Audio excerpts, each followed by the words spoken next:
going to go fast.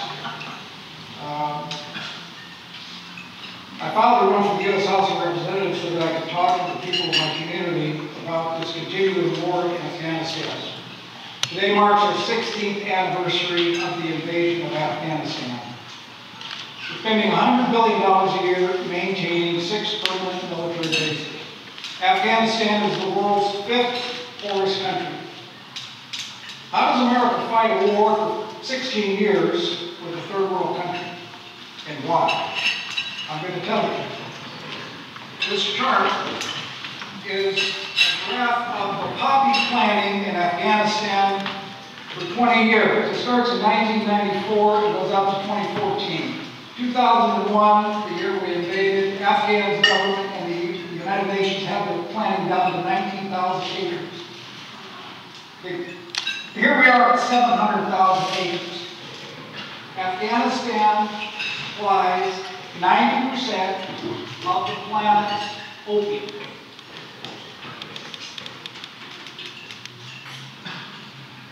Kandahar is the busiest airport in the world. 5,000 flights a day, 200 shipping containers leave Kandahar every day.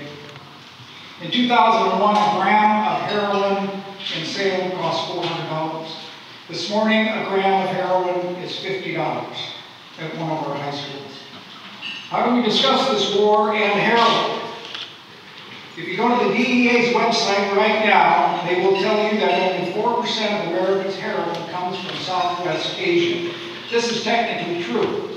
The product that leaves Afghanistan is opium and is flown to Turkey or Israel or France or Brazil or O'Hare International, where it is processed into heroin. We're told by the media and by our Congress that this epidemic is caused by doctors overprescribing opiates or these 14-year-olds getting into mom's medicine cabinet. This epidemic is because of the supply, the cheap cost, and the demand. We consume 60% of the illegal drugs produced on the planet, or 5% of the world's population. A much higher percentage of the legal drugs and alcohol produced. We have a spiritual crisis in this country. In the last 15 years, America has become known for invasion, occupation, torture, murders, assassinations, drone strikes, bombing. We have littered these countries with depleted uranium munitions. In the last 788 days, the U.S. has dropped 54,639 bombs and missiles on 7 third world countries. 90% of the casualties of this bombing are civilians. Now, 3 days after the 47-story third tower came down on 9/11, 2.5 years later, the 9/11 Commission report came out, and they did not mention Building 7. Didn't mention it in 900 pages. Is it important to our history whether 3 towers came down or 4 towers came down on 9/11? Why don't we know about that tower?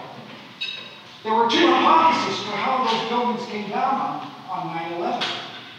One of them was explosions. Everybody that was there heard, saw, felt explosions. The firemen, the policemen, the victims, all the TV people. You could look at the videos. Everybody talked about explosions. The following day, that term disappeared from the dialogue and has not been heard on America's media since. So, at the back of the room, I'm going to have a video when we get done here. If you want to look at a video of Building 7 coming down, half of Americans have not seen that third tower come down. Our Bill of Rights has been suspended. The Patriot Act, and then they renamed it the Freedom Act. We've had 2 military authorization acts. The Bill of Rights has been shredded, and now we are after the First Amendment. 3 weeks ago, if you would have questioned one of our presidential candidates' health, you were called a conspiracy theorist by our media. We need to talk about this stuff. We need to talk. Thank you very much for your attention.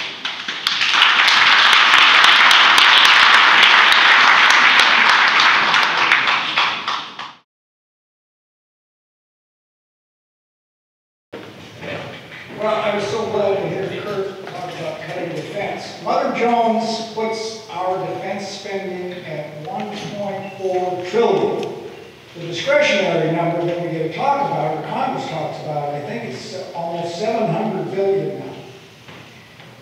This is criminal. We have some huge priorities now. You know, the Fukushima disaster, there's 100,000 gallons of radioactive water have been pouring into the Pacific Ocean since that disaster 5.5 years ago.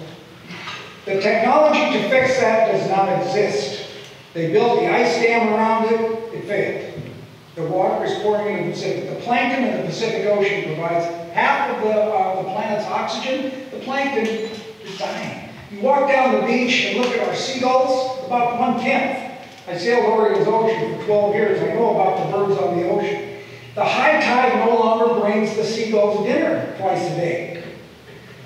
What I want to see it end Afghanistan immediately. We're not going to stop the Pentagon, but what we can do is redirect this energy, these resources, and these talents to a real crisis we've got.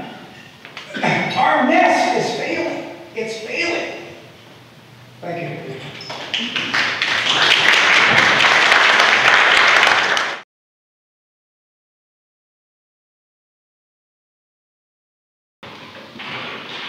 Well, Oregon is we're kind of a unique state.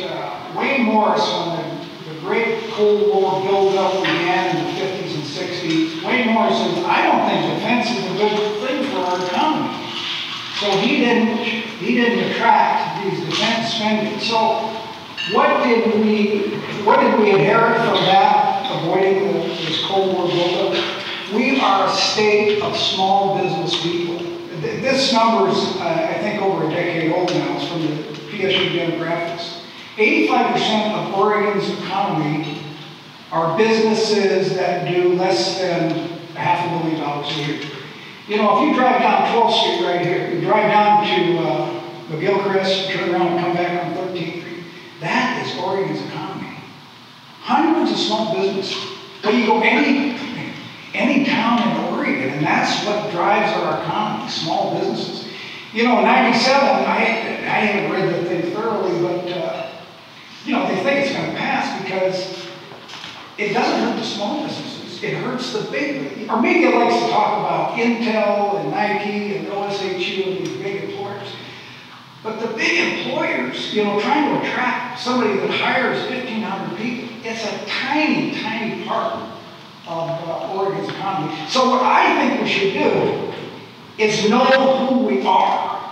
We're talking about we're going to bring into Salem some employer that employs 2,500 people and is here for 4 years and then gets a better deal and goes to Nevada.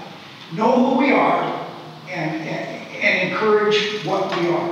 Oregon's a great state. We have a great economy. We're the 26th economy in the United States, and we've done it with small business people. So, thank you.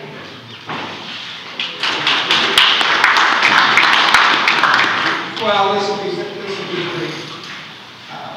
We have to make a fundamental change in the direction we are going.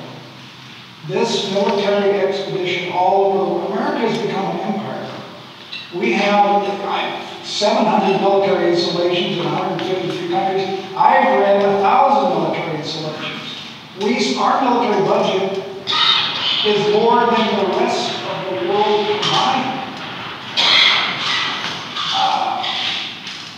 And we don't even talk about it. We don't even talk about it. That's why I filed to run, to start a dialogue about this war. So, and if you vote for the Green Party in District 5, it would be a